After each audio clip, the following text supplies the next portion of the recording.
year is almost half done. Let's do a quick evaluation of the first 6 months of Anderson County for the year 2020. Let's jump in with questions and we'll catch up. Let's talk about some good stuff first. Farmers Market's finally open this weekend. It will open Saturday morning at 8 o'clock, and we know that there will be new fresh tomatoes there, and I intend to be there. Although we will open promptly at 8, I will probably be there at 7:50 to make sure that I get a good selection to choose from. We will not be having crafters there because of the COVID-19. The people selling products will be wearing masks. Now, it is not required for shoppers to wear masks. It's strongly encouraged, and we will have some available. If you don't have one, we will give you one while you shop. And we're only going to do it Thursday and Saturday right now to do this. So yes, that's going to be a good thing for us to open up the market. And they're going to ask people to social distance, try to be careful. We're going to try to be careful. So everything seems to be reopened. The museum is reopened. Yes. The library is reopened with some restrictions. Yes, but the Powdersville branch is closed this week because we had a person there who tested positive.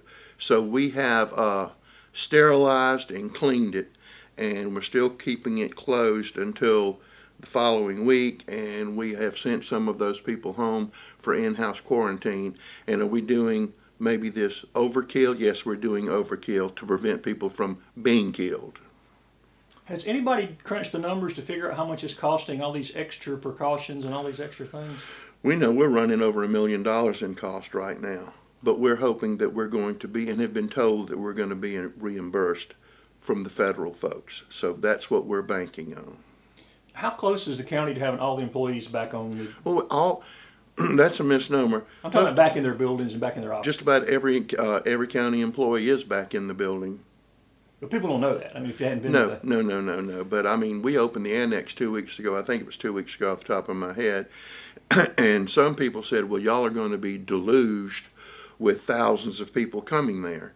And it wasn't, because we never closed. We physically closed the door at the annex, but all the services continued to be offered. So that first day we had 888 people, which wasn't bad during the day, and now the crowd's trickled back to normal because one of the things we have, you can go there and pay your taxes and get your tag for your car. People really find that interesting. And people are building houses left and right, left and right, left and right. So our building codes department and people wanting to build subdivisions, so that area is wide open. I didn't realize that many people in an average day went into that building. That's a lot. Yeah, there's lots of traffic there. We just got through an election, and it was as fast results and as smooth as I've ever seen in Anderson County since I've been here my whole life. So it was a good election. I think one of the things they did at the request of the legislative delegation was to have some off-site voting in anticipation. They had managed to keep the crowds down because people had the opportunity to vote safely, so that went well. But yeah, there have been some real horror stories across the state about election problems and issues, but not here in Anderson Thank County. God we're not Georgia. Georgia's had a tremendous amount. And same machines, it looked like. Yeah, in poor old Richland County, I swear, no matter if they change the staff or they get new staff, it always seems to be just a horrible situation there. But we had a high turnout on a primary election, and we had all the results before 11 o'clock. Yes. And that's pretty amazing. Yes. So, and I've said this before, Katie and her staff down there, I've watched them help elderly people vote and help. They seem to go the second mile. I always give a shout out to that group because every time I've seen them, they're really trying to work with the citizens to help as they can. Well, a nice, smooth election, and really, you were getting really solid results by 8 o'clock. Yeah, you were. I talked to almost all the candidates in that, and they said the number one thing they got calls about was road concerns, and the voters kept talking about that. Where are we? I know a lot of stuff's been funded.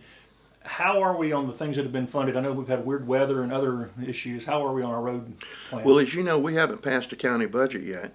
And a lot of counties and cities haven't passed a county budget yet because we don't know what the revenues are going to be that we take in, but we also don't know what revenue we're going to receive from the state that we usually receive.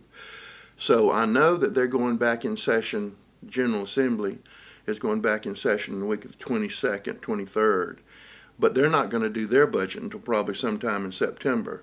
So we're still operating on a continuing resolution, in essence from the same budget, same deal as last year. So hopefully we're going to be able to free up some road money, but I can tell you this virus is just sucking the life out of everything. But the stuff that's already been funded, most of those projects Is are going to underway, go are they? ahead, and now we're going to be able to have an Anderson County Transportation Committee meeting and put some more money on roads in Anderson County. The state's still continuing with their huge road paving program, and we're able to do some, but not as many as we'd like to, and we know that that's one of the number one topics on taxpayers' minds. Have the gates opened back up to like personal meetings with economic development? I know they had slowed some things down there for a while. Well, we're doing a lot of them by Zoom and WebEx and all of that stuff, but now we're getting some of those in person. So yeah, that's picked back up. And I know that was the other issue with meetings on the Courthouse Square property. Is that picking back up as well? Well, right now we're still trying to use the Civic Center because it's safer and we can have more social distancing there, and we can fumigate it and clean it. No, I'm back up. I'm going to get to that. I'm talking about the Courthouse Square property back here. Oh yeah, I had a meeting on that yesterday. Okay. And that was slowed down, Right, stopped because you dead couldn't in its meet with track. people. But the other thing that's happened since then, before this, contract prices were very, very high. Now a lot of contractors are looking for work, so the dollar figure should be cheaper on what it will cost to do that development. But we still have a little ways to go, but we're working through that. Do you have any, just any spitball guess when we could have like artist renderings or anything, or is it too early? It's still too early.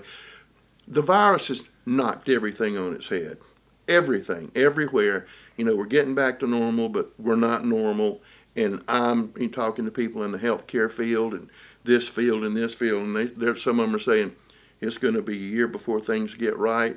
We're real worried about our small businesses. We already know some that won't come back, even though our manufacturing sector is ramping up and continuing to go full speed, but some people couldn't last through it, and I fully understand that. When you shut your doors and say you're in a restaurant and those margins are thin, that's a hard thing to get around. Yeah, as you started talking about a minute ago, any idea when county council will meet again? It will be the end of this month sometime. End of this month. And it'll be back at the Civic Center? I'll probably be back at the Civic Center. Any chance it'll be live streamed, or? Possibility we'll live stream it, but people will be able to attend. But in the meantime, they're working on the budget, even though they've got the resolution to delay the final. And we know council's not going to raise taxes in the upcoming year. They're not going to do that. They're not going to put an extra burden on people who are already overburdened. They're not going to do that. Is the state going to institute any cuts of the stuff we normally get, or? That's what we don't know. We don't know. The state finished the year with a huge surplus, which the counties hope to share in. Now, the latest budget figures from the state, well, a month ago they were horrible, but now they're actually not as horrible as they thought they would be. So we're taking some happiness from that, but we're still waiting.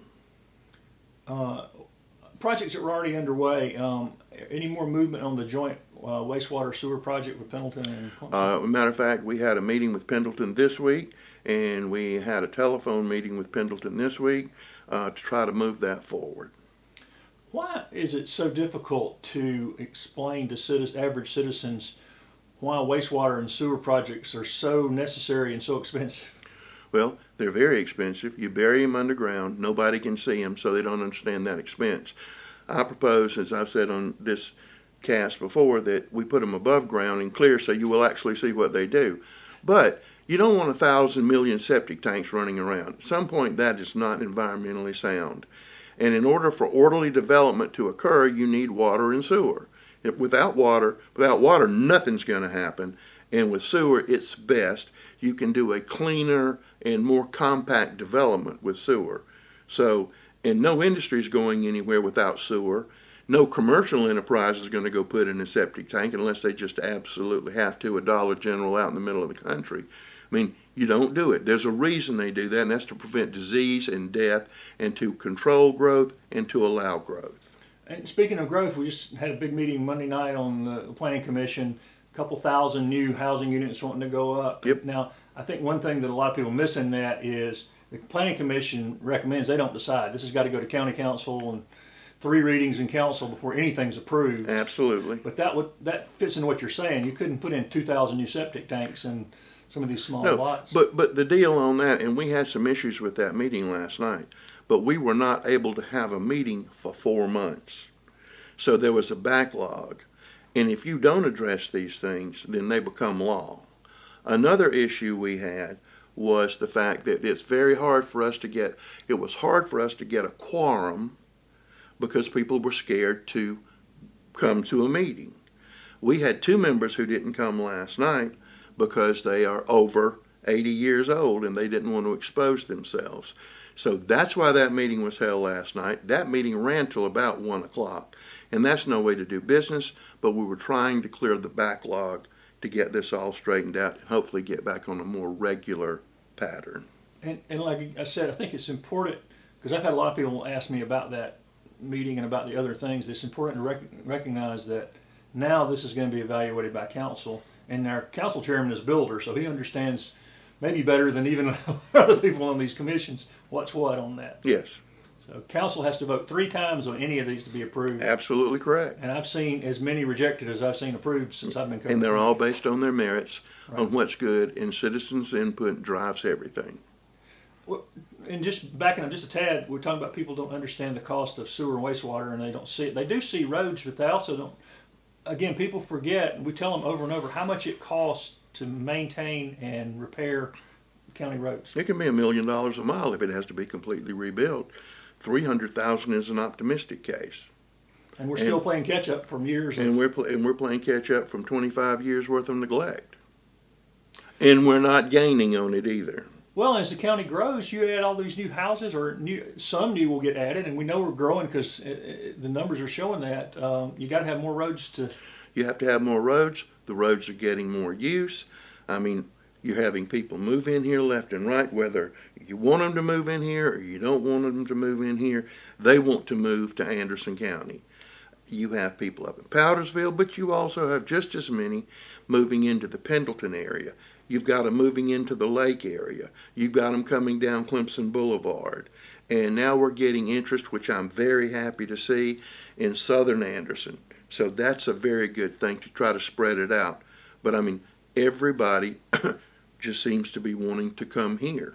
A lot of great places, a lot of great parcels of property in that southern area that people don't, if they haven't been down there. Absolutely gorgeous, beautiful pieces of property. Let's talk about beautiful. What's going on out in Green Pond? Any news from Green Pond? Green Pond, as you know, is primarily financed by grants, and we expect to be receiving some more sport fishing grants, which that's a sport fishing grant given by the federal government based on money collected from fishing entities. So it's not like a tax on the general public. But this would be the 3rd one if we get it. Nobody ever gets 2. And I think we're going to get 3 because we have become the premier fishing destination in South Carolina. But the other thing that is so heartening, and what the original purpose was, we want to do tournaments. We want everybody to know about Anderson County. We want them to use Lake Hartwell. We want them to come here, leave $1,000 a weekend, and go back to their areas. But now our local people, our local fishermen, are using it. If you go out there on Saturday or Sunday, it is absolutely jammed. But we have a camera that scans that whole area, so your boat and your car are safe. And the fact that it's so visible, people feel safe about putting their boats and cars out there. And the fact that they're all out there, there's not much time for mischief to go on. I mean, we've actually used that camera to catch people trying to vandalize the bathroom. And so we're not spying on people. We're just trying to keep everybody safe. But that's very heartening.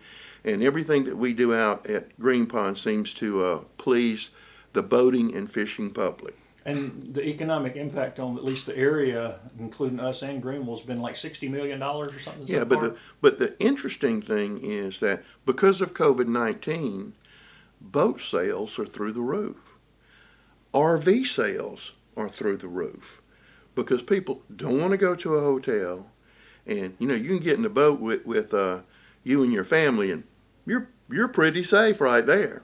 So I just thought that was another interesting thing happening, because I know one of the gentlemen who has a boat place here in Anderson, and he's expanding and enhancing his operations because they're flying out the door. Since the early '80s, you've been talking about the lake. Yes. This is way before you were administrator. Yes. What else is coming on the lake that people might want to know about? Well, we have a development that we've already received approval from the Corps. Now we have to do a couple of other tweaks, but it's going to have a water park, campsites, and from primitive campsites to RV campsites, and it's in a park that was operated by the Corps that the Corps abandoned. And remind people where that is again? It's going to be around Asbury Park. So I thought it was So we're Asbury. very excited about that. I think that's going to add a whole new element to what we do. And there's already a Bruce Springsteen song about it. So Already there. Where are we on the county line sign from Georgia? We're almost there. That is pretty much completed. So if you're coming from Georgia, you will see our new sign. I'd say landscaping up. about 95% complete. Yep. And that it's a small thing, but a lot of people have really commented on the. It's not a small thing. It's a big thing. But I mean, it seems like a small thing, but it makes a big difference. But it makes a big difference, so people will actually know where they are. And now most people think that as soon as you cross the Georgia line, you're in Anderson County, and that suits me too. How about Paws? The dog park has been slowed down by weather and now slowed down by weather and by COVID-19, but we still receive contributions, and it's still underway. We always taking animals in too. Yeah, but we always knew the dog park we wanted it to be pretty much a pay-as-you-go operation rather than here's a bunch of tax money, we're going to build it. And so we've had several nice, huge gifts in the $100,000 range to make that possible. You can't pick up the paper. I guess people pick up the paper much anymore.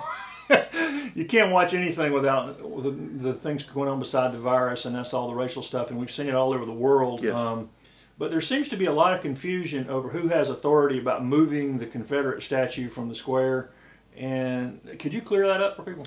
There is an act that was passed by the General Assembly some time ago. I'd say 10 years, I could be off. It's called the Heritage Act. And it says that no city or no county or nobody can touch any of those monuments unless you have 2/3 of the General Assembly approve. So for the county to go do something in the city, we're going to be sued. And so that's what the situation is with that. So that's something the state, that was the part of the compromise everybody made to get the Confederate flag off the State House, that Heritage Act. Correct. So what about, remind people how the current situation makes participation in the census even more important. Last time I checked, Anderson County was 62.1%, which was 4th or 5th in South Carolina. Counties moves back and forth, and a little bit above the national response rate. We are 0.5% away from leading the state in census participation. I got that information last night. 0.5%. If you don't participate in the census, if you don't get your people to participate in it, we lose representation, we lose money, road money that would be very valuable. We lose grant money, and I know grant money is tax money, I know that. But I'd still like us to be more, I don't want us to be a donor county, I want us to be the county who's getting it all. So that's what I would like for us to be. I think there's some misunderstanding. That money is going to go to some county. It's going somewhere. And it's our job to make sure every penny of it that we can comes to Anderson County. If they do away with it, that's fine. But as long as it's a resource for us, which we maximize probably better than anybody I know of, we're going to go after every penny laying out there. And is it $890, is that correct? Somewhere around $890 per citizen that fills out the census. Yes. That's big money, and it really means something, and it is part of the United States Constitution. It's not an amendment. It is bedrock right there. Anything else big coming up in July and August that you can talk about that you hadn't agreed not to talk about that citizens need to know? Well, I just hope that we don't have another uptick in COVID-19. I mean, right now, today, Greenville County is the biggest hot spot in the state. Well, South Carolina numbers are going crazy. And South Carolina numbers are going crazy. So everybody says it's over, it's a hoax, it's a joke. Well, there are people dying, and they're not all in nursing homes. And if you have high blood pressure, you have diabetes, I'm serious. And talking to one of our coroners, he said, People are scared to go to the hospital. They're dying in their homes. In the past, they would have gone to the hospital. And, so you can laugh it off, you can say it's a joke, you can do whatever you want to, but they're the death numbers and they're the infection numbers. So you still have to be very, very careful. For your own good, for your children's sake, for everything. It is not just killing old people, okay? It's just not. And it's really getting active around the 40, 50 age around there. So we have to be concerned about it. Look, we fog our buildings. We have these machines that look like the Ghostbusters, okay?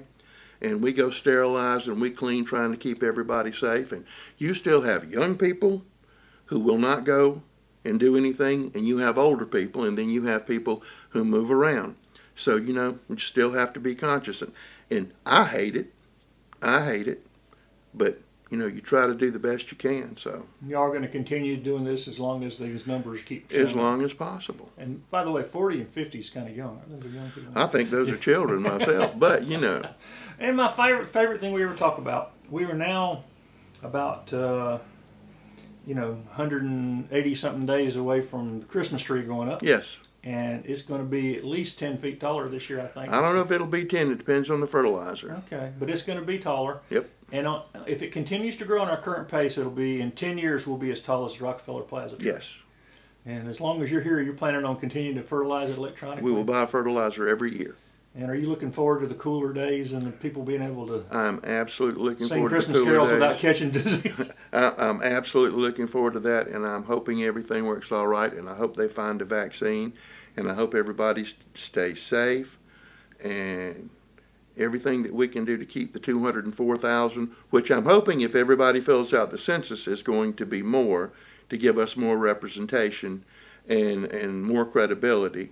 And I know the city's working equally as hard to do that. And I think talking to the city manager, one of his goals is to expand the city of Anderson. So the city of Anderson will be larger than Spartanburg. And I think that's a worthy goal, because that puts us in a whole other category.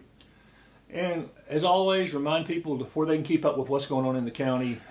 You can go to Channel 193. You can go to any platform. You can go to the Observer and find out what's going in the county. And you can certainly call me or anybody else to find out what's going on. If you have any questions, you have any concerns, you think we should know something, we didn't do something right, do not hesitate to call.